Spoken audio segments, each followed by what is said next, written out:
Vitamin D was discovered as the nutrient whose deficiency was the main cause of rickets in children, and today is a major risk factor for osteoporosis. After decades of studies, currently it is considered as a real steroid hormone, having receptors distributed in the whole body and with physiologic functions, which are relevant in human health. Serum vitamin D status is recognized as relevant for prevention and therapy of osteometabolic and other diseases. Vitamin D3 can be produced photochemically by the action of sunlight or ultraviolet light from a precursory sterol which is present in the skin. The conversion generally occurs upon irradiative exposure at certain wavelengths in the ultraviolet B range. Sunlight exposure and fortified foods seem to be its major sources. The literature about vitamin D level and risk of breast cancer has been controversial until the last years. The initial question about a possible relationship was raised in 1991, but today, almost 20 years after, the knowledge enables scientists to accept several potentialities for the vitamin. It is now well established that in addition to its central role in the maintenance of extracellular calcium levels and bone mineralization, 1,25 vitamin D3, the active form of vitamin D, acts as a modulator of cell growth and differentiation in a number of cell types, including breast cancer cells. In a normal mammary gland, it functions to oppose estrogen-driven proliferation and maintain programmed cell death.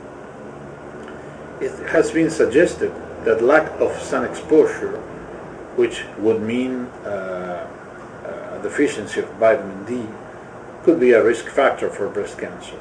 Some studies found a strong inverse correlation between breast cancer and availability of sun radiation necessary for vitamin D synthesis in the skin. These authors suggested that inadequate amounts of vitamin D associated to a low average intake could be a significant risk factor for breast cancer. The relationship with body fat content has been also investigated. Obesity increases the risk of vitamin D deficiency. Once vitamin D is synthesized in the skin or orally administered, it is stored in body fat depots, making it less bioavailable to subjects having high depots. Studies performed in the last years in Uruguay by the endocrinologist Dr. Beatriz Mendoza and collaborators revealed insufficient levels of serum vitamin D with more marked deficit in the cold seasons. First, the preliminary results of a pilot study on measurement of serum vitamin D in healthy young adults revealed high frequency of hypovitaminosis D in the studied sample. In addition, a more recent study on postmenopausal women reported a seasonal variation of vitamin D plasmatic levels, with maximal values in summer and minimal ones in winter.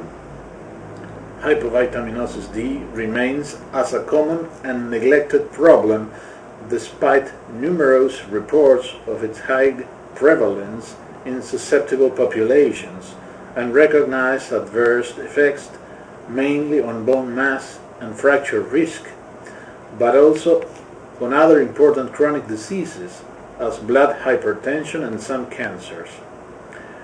Nevertheless, as a result of the current knowledge on vitamin D and cancer, these facts led the authors to consider the quoted low level of the hormone as another potential risk factor explanatory of the high incidence breast cancer rates in Uruguayan women. If there is a high prevalence of overweight and obesity, and if a Western dietary pattern also prevails, based on red meat, common oil, fatty foods, low intake of fish, and low intake of vegetables and fruits, a low level of serum vitamin D could be added as another risk factor for breast cancer. You should take into account a not very well known fact, that is, the capital city, Montevideo, still displays the highest age-adjusted rates of breast cancer in the world until newer figures are published. Currently, despite of some inconclusive evidence, substantial epidemiologic and experimental data support a role for vitamin D in cancer prevention. According to recent studies, an intake of 2,000 international units per day of vitamin D3 and a very moderate exposure to sunlight could raise serum vitamin D to 52 nanograms per milliliter, a level associated with reduction of 50% in incidence of breast cancer. Regarding this, you should avoid self-medication and look for an endocrinologist with expertise in this area, always remembering that vitamin D is a hormone more than a vitamin, and hormones must be prescribed by specialists. The incidence of breast cancer in the Western world runs parallel to that of the major components of the insulin resistance syndrome: hyperinsulinemia, dyslipidemia, hypertension, obesity, and atherosclerosis. Dietary fatty acids, particularly polyunsaturated fatty acids, are known to regulate adipocyte differentiation and may also have a role in insulin resistance, as well as in the growth inhibition of human mammary cancer cells. These etiological factors are likely to be relevant to the high risk of postmenopausal breast cancer in Western populations, where diet, with its high saturated fatty acid content and high omega-6, omega-3 ratio, favors the manifestation of hyperinsulinemia in individuals who are genetically predisposed. It is reasonable to think that vitamin D is located in a crossroad of several metabolic and hormonal pathways, which are likely important for the occurrence and the development of breast cancer. Also, there is currently important epidemiologic and experimental evidence supporting a preventive role for vitamin D. In addition, we can say that vitamin D could be important after a breast cancer is diagnosed, if it is taken into account within a healthy nutritional style in order to improve the prognosis of the disease, no matter the stage of it.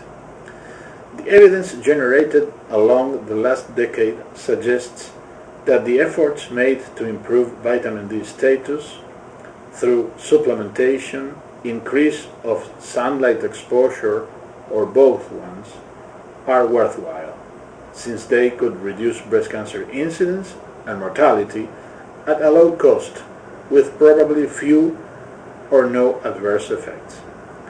Thank you for your attention.